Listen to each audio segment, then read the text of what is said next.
Video number 2. So I think I'm probably going to do a few videos a day from now on for a while to talk about our history and to connect that history to the present moment that we're living in.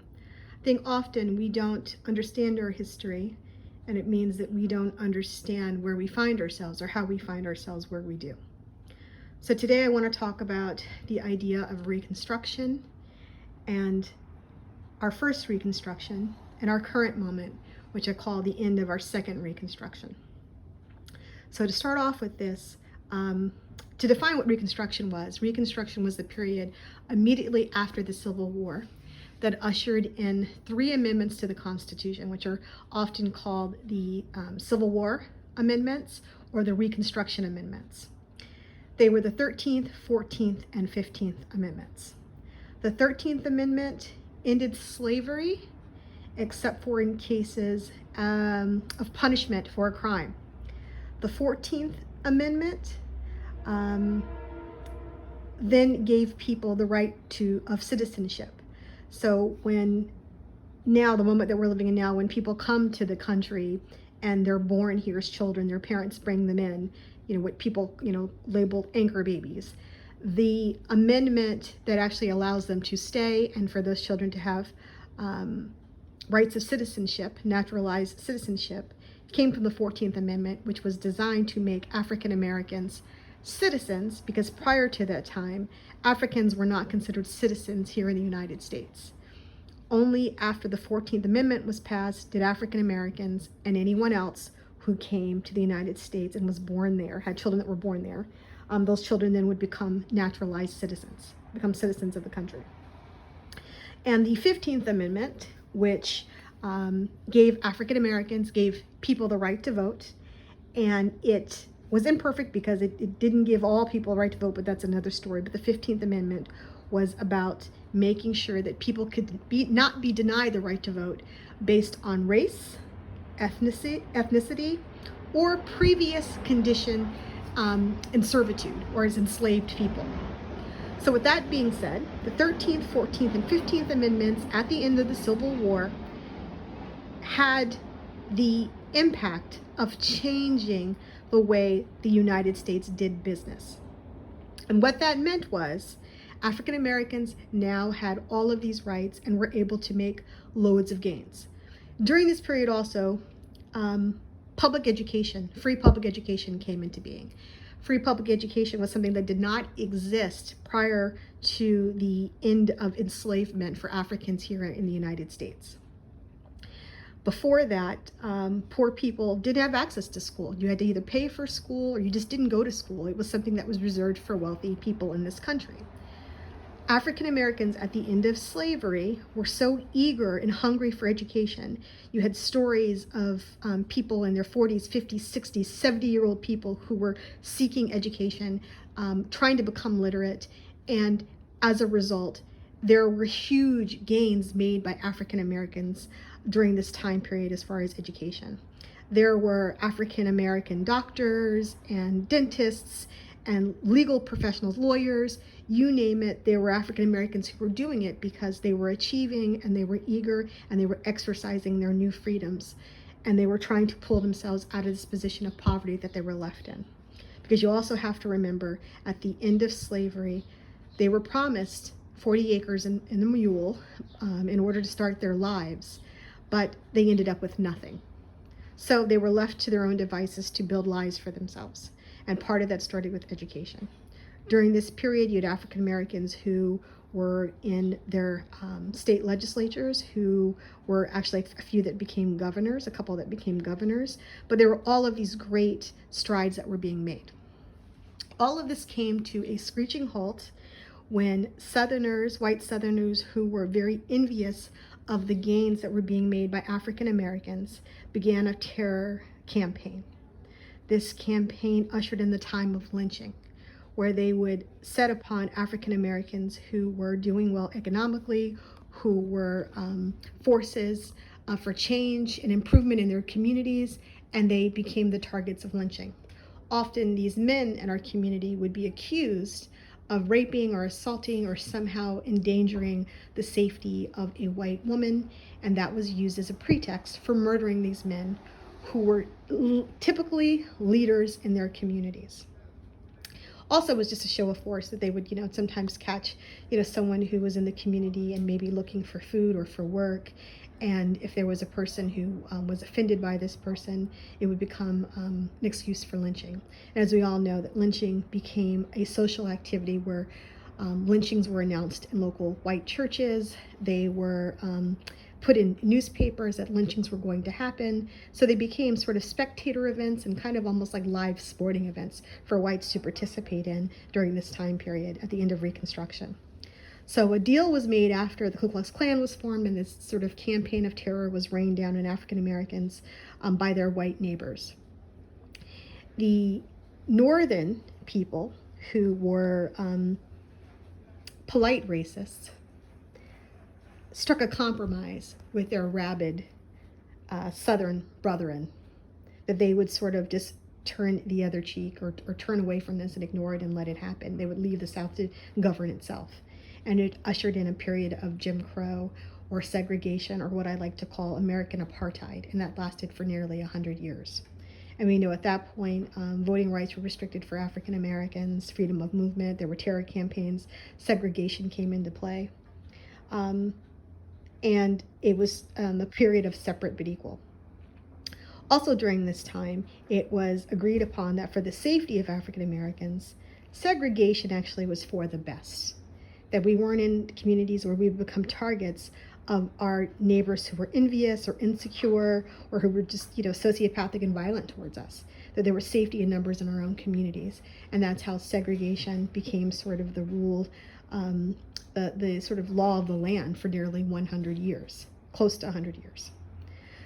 Anyway, with that being said, when I was growing up, this is where it gets sort of personal. My mother, who grew up in the South, she grew up in Tampa, Florida, and her family was actually from Georgia on both sides, and they had seen violence. They were people who had moved to Tampa as part of the Great Migration because, during the Great Migration, where you had African Americans leaving the South at the end of the Reconstruction period and seeking safe havens, starting then, and it continued through the 1970s, actually. They were moving to northern cities, but they also moved to large southern cities where there was a little more freedom for them. My family on my mother's side, both sides of her family, left Georgia, and they all moved to Tampa, Florida, where there was segregation, but there was a strong black community where it was segregated, but they had flourishing shops and businesses and you name it, hotels and cab companies and bus companies and insurance companies, and just a flourishing community under segregation. She remembered living during that time and some of the ways that they couldn't go to white stores and other things that they were not allowed to do, and the way that they were treated by their white neighbors, and how crime by whites, where they had to worry about white people coming to their neighborhood and throwing rocks at them as they walked home from work or from school, or being raped by the white insurance men who were coming to sell insurance in their neighborhoods, but they would catch women and children alone and attack them, and nothing was done because it was not considered a crime. She remembers all of these things, having textbooks with pages missing out of them, and no cafeteria. They had to sort of eat lunch, walk to another school in the rain, another black school that was a mile away, to have lunch and walk back. Because there was not enough money given to their schools for them to have their own cafeteria there at their school. But she remembers all of this. She would always say to me and my sister, what will you do, if and when this goes back to the way that it was? And it was a question that always used to just sort of bother me or just worry me a little bit. But, she wanted us to assure her that we would not just go along with whatever was planned for us, that we would defend ourselves, that we would take care of ourselves, and that we would not just go easily into a period of apartheid once again, or racialized state terror. That always stuck with me. So fast forward, when I went to college, and I went back to school and went to the University of Maryland and majored in African American Studies with a focus in public policy in particular, because I was really, really interested in how we ended up with the world that we had, right? And it occurred to me, or I learned that segregation was public policy, right? That all of the laws that sort of advantaged whites and made sure that white people had an economic advantage and social advantage over blacks, over Africans in the US, was a matter of public policy. It's the reason why I have a hard time with Joe Biden, and I think that my folks who know a little less about policy really don't understand the implication of voting for a Biden, but that's another story. But I remember in those courses, my professors who were brilliant people, people that I have so much affection and respect for, would often talk about us currently living in the second period of Reconstruction, and it was ending. And they would often say, I had 3 professors who said this, that we are living at the end of the second Reconstruction. And just like the first one ended, please know that the second one will end as well. Well, when President Obama came into office, I was happy and I voted for him. But knowing policy and being a student of history and Black people's history in the Americas in particular, knowing that whenever Black people make social gains, economic gains, that it becomes a threat to our neighbors, our white neighbors, that they see our gains as their loss, and that often it ushers in a period of violence. So all of the riots that happened during Red Summer in 1918 in particular, those were riots that were about destroying the economic gains of Black people by white people who were envious of the progress and the success of their white neighbors.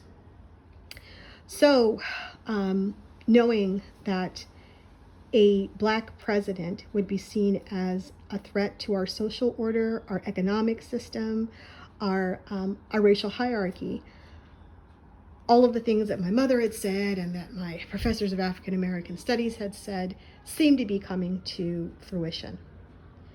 I watch and read things all the time, and reading stories or following chats where white supremacists were openly talking about what they were doing, what they wanted, right? About us sort of getting out of our places, that we were going to have to pay for a Black president. They were going to make sure that we paid for that. So Donald Trump being elected could be predicted. If you understand public policy and if you understand history of race relations in this country, that we were, of course, going to have a Donald Trump. Someone who made the average white person in this country feel comfortable with the social order being held intact. When we are upset about these police and what they're doing and how they're doing it, I think if you understand public policy and, again, our history, you're going to understand that that's their role. That's what they're here for. They're here to make sure, bottom line, one of their largest responsibilities is to make sure that the social order is adhered to, and that Black people who appear to be a threat in any way are put into their place by any means necessary. As a matter of fact, the more violent it is for some people, the better, because it lets some people who are very afraid of us know that rebellion is going to be squashed.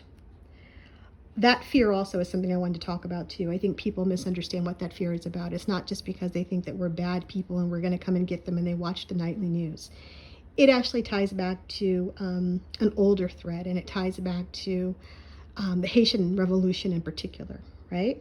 Where I have an affinity for Haiti because Haiti, a real love and respect for Haiti. Haiti was historically, it has been the only slave society that was actually taken over by the enslaved, who then became rulers of their nation, right? And they did it using their traditional ways of being and traditional religion in particular. That's a whole nother story. But, and then they fought off 3 empires, right? In order to retain that freedom. Later that was compromised, but that's a whole nother conversation, and maybe I'll get to that one day. But for now, just know that the violence with which it took in order to secure their freedom terrorized white folks in the Americas. And it actually sort of hastened our Civil War and the end of slavery in this country, because there were revolts going on everywhere. That's never talked about, but there were uprisings everywhere. And white people were having a harder and harder time managing black folks. They were terrified about what was happening in the Caribbean, all the revolts and uprisings there, the revolts that were happening all over the United States, as a matter of fact. It terrified whites. And to this day, the fear of us is not so much that, you as an individual are a scary person and you're superhuman and you're going to kill them. They do believe that. But it's really tied to this fear that if we are ever in a position where we are not completely dominated, that they will find themselves being treated by us the same way that they have historically treated us. And I say that, often sometimes the polite racists among us, who don't even think of themselves as racists, sometimes they can even think of themselves as allies, have this deep-seated fear. Because you can't be a person who believes in justice and a just world and universe and just God and not think that if there's justice in the world, that you will not have to pay for your transgressions, that you will not have to pay for the violence and the barbarity of your ancestors. So there's that deep-rooted fear that if they literally don't stay on our necks, that they will find themselves our victims.